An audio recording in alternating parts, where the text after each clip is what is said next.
Welcome to McPlum, simple solutions served daily. You start by identifying focus points, those glowing blue nodes on your map and in the world. Once found, make sure you meet prerequisites, at least level 10 and a weapon that charges focus. Approach the node and hold the focus button. You need to fill the gauge to 100% to bind. You'll see an energy tether form, that means it's linked. Why do this? Because bound points grant buffs and unlock abilities, so do it early to build momentum.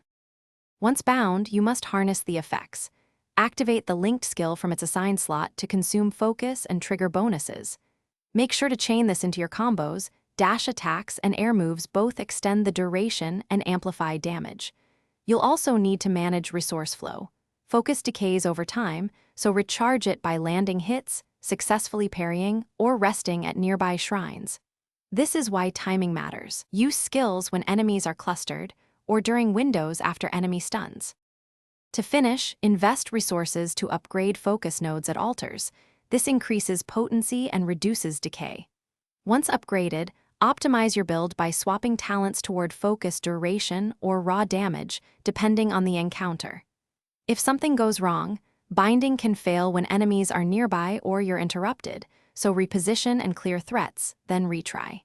If focus still drains too fast, check your equipment for focus boost modifiers and prioritize successive bindings between. Thanks for watching. Stay juicy and subscribe.